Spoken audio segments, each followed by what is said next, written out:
Well, Riyad Mahrez, we saw there, man of the match performance from him, and really the goal that he took as well, his 5th of the season. Why is it that you think Riyad Mahrez played so well today? In your own words, Micah. No, he's been in great form. He's a player who can turn a game on its head. He can go inside, he can go outside. Feel so sorry for the goalkeeper here. He wanted to make an impression. But Mahrez, we see this for him week in, week out. You know, he does get a lot of goals. He does get a lot of assists. But I think the City fans wanted to see him just a little bit more consistent in terms of his delivery at times, and he's a little bit wasteful at times. But he's a top player. Runarsson will not want to watch that back, Jamie, ever. What went wrong there? I don't know, Laura. I almost feel bad jumping into his nightmare. It's one of those, you know, people make mistakes. He gets himself from a goalkeeper's perspective, it looks like he gets his body in the right position, just takes maybe his eye off the ball at the last second. I suppose it can happen. These things happen. We've seen it happen to great goalkeepers in the past. I think the first goal as well, he was at fault for. He made a brilliant, save from Jesus. So, look, what can you say? It's a nightmare for the poor boy. But you know what? In these situations, I'm sure Arsenal fans are thinking, well, why don't we play Leno? Why don't we play our #1 goalkeeper? You know, goalkeepers don't need to rest. I know it's the Carabao Cup, but it's a big game for him today, and it didn't really make sense playing him in the first place. But you know, that being said, hopefully he comes back from it quickly and get over it, because it's one of those things you've got to pick yourself up. What can you do? Well, that was for 2-1. This is for 3-1. Fernandinho in the build-up here is brilliant, Micah, for Foden's goal. Talk us through his movement, his contribution to this. Yeah, well, Fernandinho, I'm a massive fan of him, and I have been. But Foden picked some really cute positions, running in between the defenders, popped up on the left, the centre, and the right. And, I'm screaming out for Foden to play more, because he can get a goal. He makes always intelligent runs. Is that intelligent, though, or is that slightly shades of offside? It does look shades of offside there, if I'm being totally honest, Laura. It looks like his foot is offside. Had we had VAR, I think VAR needs some credit sometimes, because if we had it today, it might have been ruled offside. I don't think it would have changed the game too much, but you want to get these decisions. And, when it rains, it pours, and Arsenal at the moment, they can't catch a break, they really can't. Couldn't catch a break because the scoreline changed again. Then it went to 4-1 and the pressure was piling up. The misery was piling up, Jamie, for this one. This is Laporte getting in on the action. Lovely piece of play by Foden. He's such a great manipulator of the ball. Exquisite passing. Again, leaders from Arsenal who's taking responsibility. People putting their arms up in the air. Who's the person that's actually going to go and head it? Is someone going to go mark, going to pick someone up? Mustafi's trying to push out, mark people behind you. How often have we seen him in that position with his arms up in the air, trying to blame someone else? Not good enough. But that's indicative of what Arsenal are right now. And that's when I think about the young players at Arsenal. They need help. They need people, good role models, setting good examples. I look at Foden. When you talk about Fernandinho, what a joy watching Fernandinho and the way that he plays every day. And I also even young players all around the country, at Liverpool, for an example. But I look at people like Xhaka, the young man there, Saka. It must be hard for him, because he's seeing players week in, week out, ill-disciplined, not doing things right, setting bad examples. That's where you need good role models, good senior players. And right now at Arsenal, they're not setting the right examples to these young players. It's almost impossible for them. Let's go back to the first goal, because this happened within 3 minutes. This was from Jesus. We were speaking about him pre-match, actually, about his contribution to this side and what they need to see more from him, Micah. What did you make of this goal? It just needs to be more clinical. Like, the comparisons with Aguero, it's very hard to compare him, but he does work hard for the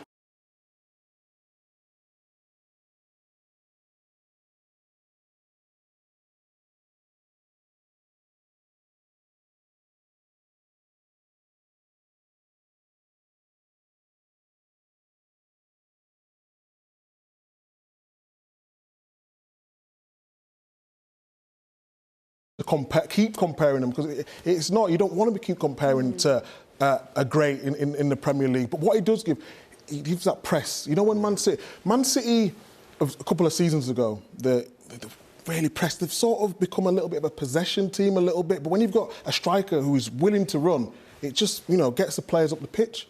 I want to draw your attention to an incident that we saw in the first half. When we talk about a little bit of luck and we talk about VAR, If Arsenal had have had VAR in this game, what do you think they would have made of this incident? Fernandinho with a little slap by the looks of it into Dani Ceballos' face. I'd like to think they'd say to Ceballos, get up. It's a little bit of a slap. Come on, get up and get on with the game. For some, it might be, if you got a VAR, it might be it's not for me, maybe a yellow card for Fernandinho, but not enough. No, I probably agree. They probably would have looked at it. They had to look at it. The problem is, who knows with VAR? Who knows what they'd have done? Nobody knows. One person will say one thing, it's not a matter of fact, it's still a matter of opinion.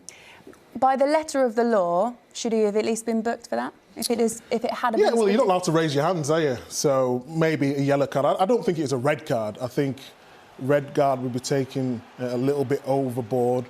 And, you know, Ceballos, he makes a meal of it, like he's had a real good crack in the face. The second half, we changed something in the way we attack. We were more fluidity. Of course, the second half, it was help. You know, the third, I think, maybe is offside. So this type of games, knockout game, the real details make the difference. And after we 3-1, was completely different game. You said you changed something about the way you attacked. What was that? Why they start with 5-4-1, they've changed 4-1-4-1, and the way we attack was different. And we put another player in the positions that we create. We could make it dangerous.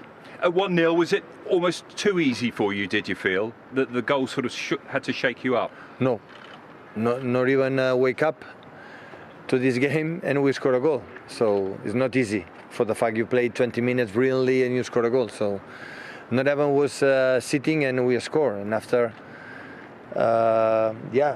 we had a good moment. We didn't suffer, and they could not make passes in a row. That it happened sometimes in the second half.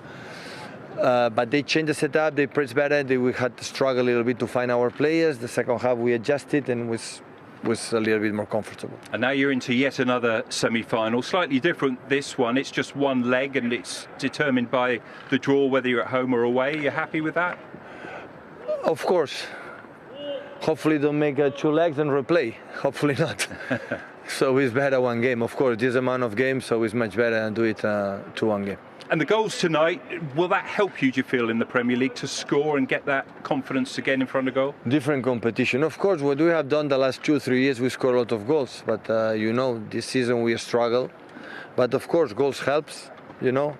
A goal from Gabriel was important. They have another clear chance.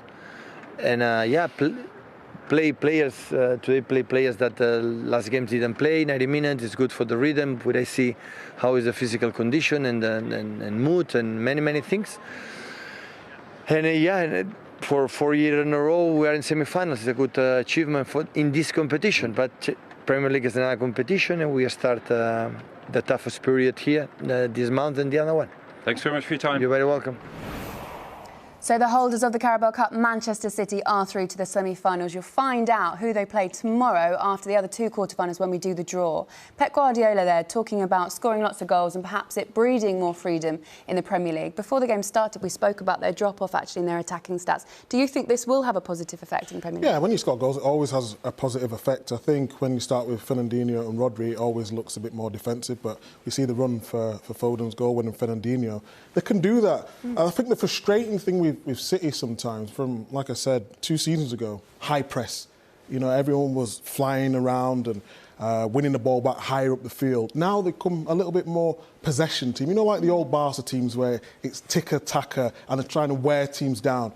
And I think a lot of teams have cottoned on to how they want to play, but they've shown that they can mix it up. So I'll give them great confidence going forward. They didn't have Kevin De Bruyne, who's their star man tonight. So, yeah, it's looking good for Man City. Sergio Aguero as well coming off the bench, Jamie. He was almost smiling coming off the bench. You sort of almost felt like he was going to score in that game. Yeah, he's an incredible player. Micah touched on it at the start of the show, but he can't keep doing it forever. We're talking about one of the greats, one of the best goal scorers, you know, in modern-day football.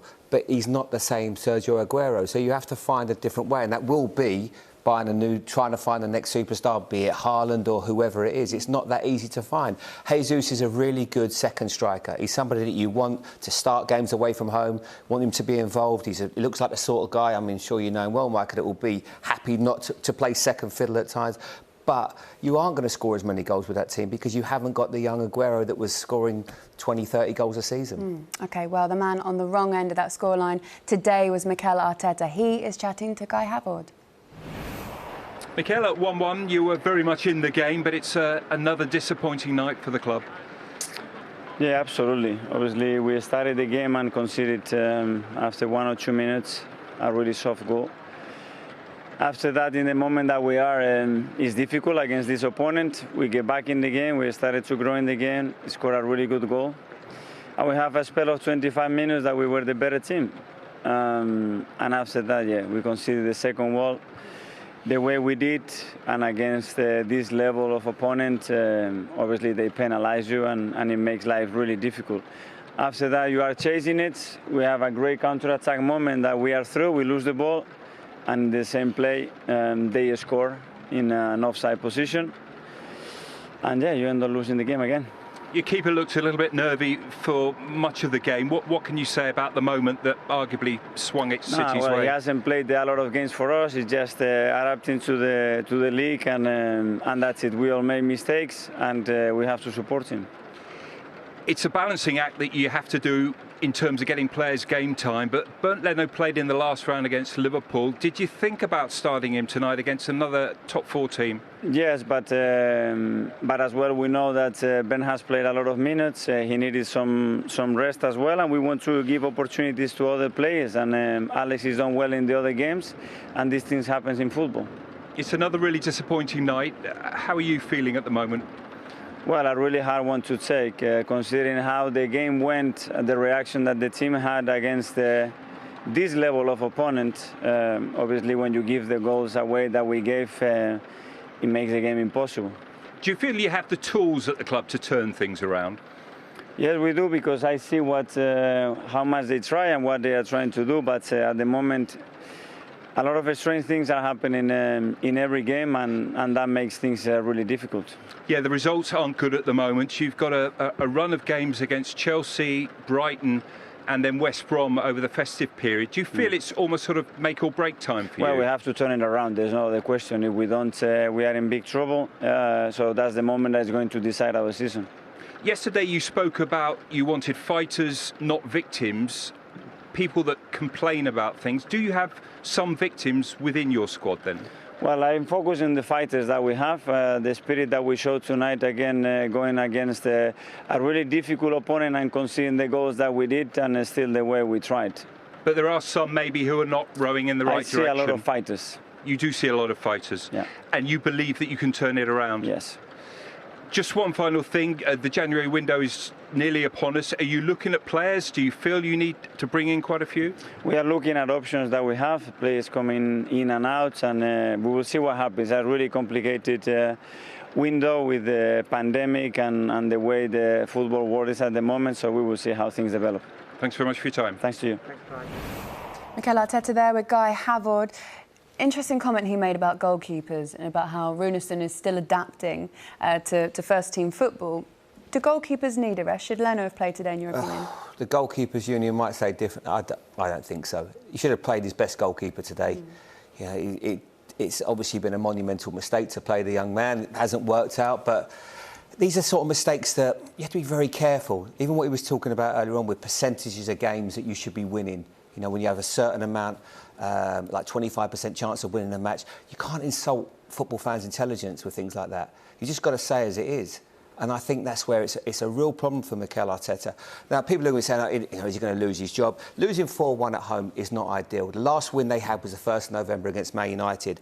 And in his defence, that day, I remember doing the game and I thought they could be onto something pretty special here. We saw a very talented midfield player in Partey, and it looked exceptional. The way they set up, I thought they might be good. And then all of a sudden things have gone and they're now devoid of confidence. Of course you could go and sack the manager. But the bigger problem is there's a group of players there that there's only 3 or 4 that if you were the manager coming in it, you'd say, I could trust those players. Because I'll tell you what will happen next time. Whoever comes in, David Luiz will probably play well for 10 or 11 games and we'll go, cool, he's a good player. Then he'll start making mistakes because he'll get bored. He'll have Xhaka thinking, wow, he's a good player as well. He'll then get sent off. The manager will probably bring Ozil in and everyone will go, well, he's the answer. We should never have left him out in the first place. He'll do it for a couple of games and won't track runners and he'll get bored as well.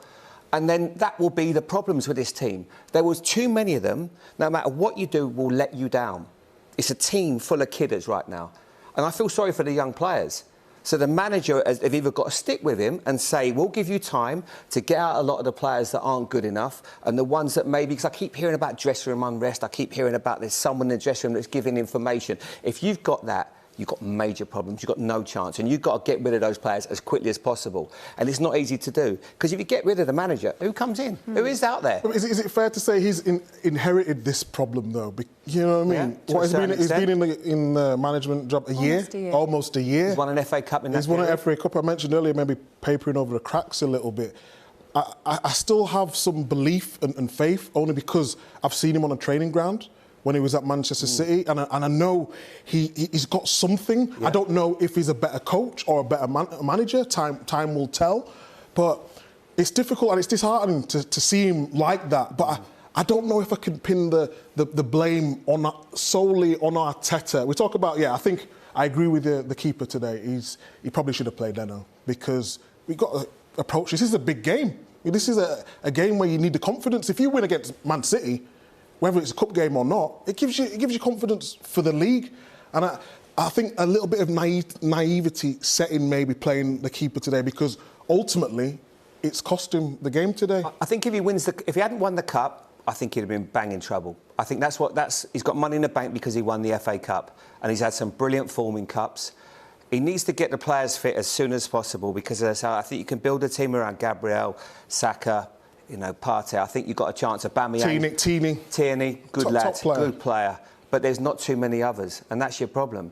He says that he has a team with fighters. He's got fighters in that team. Are they fighting for him? Well, we have to respect what he says. I think they are. Sometimes you've got to look at the quality. Is the quality enough? Like I just said, he's inherited this. And, Unai Emery, he didn't pull up trees as well. So I think we've got to look at the bigger picture. Is he the right man for the job to take him from? We won't know that, but I still believe he should have some more time. Well, the next lot of time